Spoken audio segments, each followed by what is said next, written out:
Hi students, in this video I am going to discuss the second method for the conversion of ores into oxides.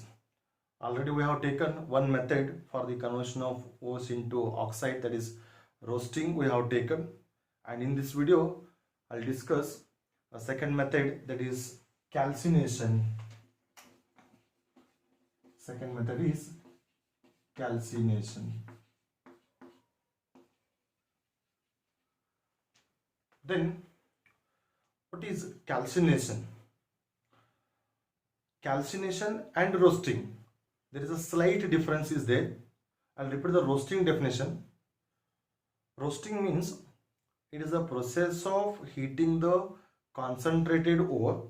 It is a process of heating the concentrated ore to a higher temperature below their melting point of the metal in presence of excess of air. In presence of excess of air is called as roasting. And here calcination means, again same, it is a process of heating the concentrated ore to a higher temperature below their melting point of the metal in presence of a limited supply of air. In presence of limited supply of air or in absence of air is called as calcination.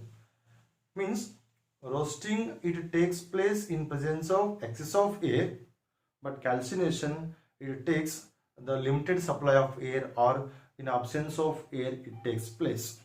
I'll repeat the definition.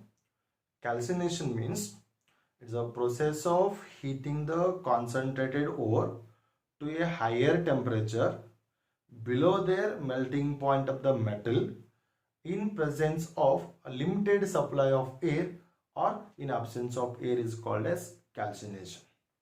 Then during calcination also some changes takes place. During calcination some changes takes place. Then what are the changes takes place during calcination? The first change is carbonate ores. Carbonate ores. Carbonate ores decomposes into their metal oxides and liberate carbon dioxide.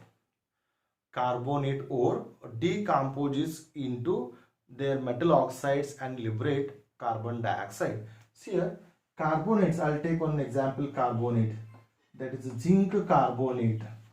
Zinc carbonate on calcination means on heating, it converts into their metal oxide, it decomposes into metal oxide and liberate carbon dioxide gas. This is carbonate, zinc carbonate.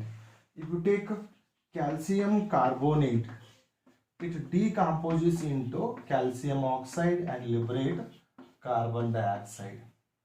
Zinc carbonate, calcium carbonate. If you take dolomite, that is MgCO3 dot CaCO3. This is the composition of dolomite.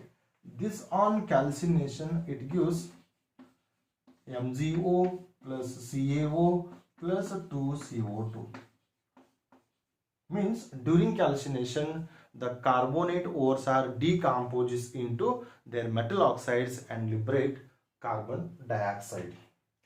Then second change is during calcination the hydrated ore, hydrated means water content ore, the hydrated ore loses their water molecule. I'll repeat it. During calcination the hydrated ore loses their water molecule. I'll give an example. Hydrated ore. So hydrated ore means, I'll take one example. Fe2O3 3H2O. So 2Fe2O3 3H2O, and this is called as a limonite.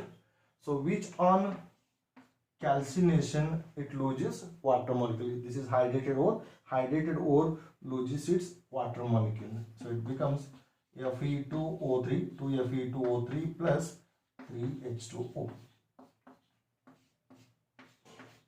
So during calcination, two important changes takes place. Carbonate ore decomposes into metal oxides and liberate carbon dioxide. And second change is hydrated ore loses their water molecule. And finally, I want to give a note. Calcination is generally done for carbonate ores. Calcination is generally done for carbonate ores, whereas your roasting is generally done for sulfide ore. So this is about calcination and also the differences between roasting and calcination. I hope it is clear. Thank you.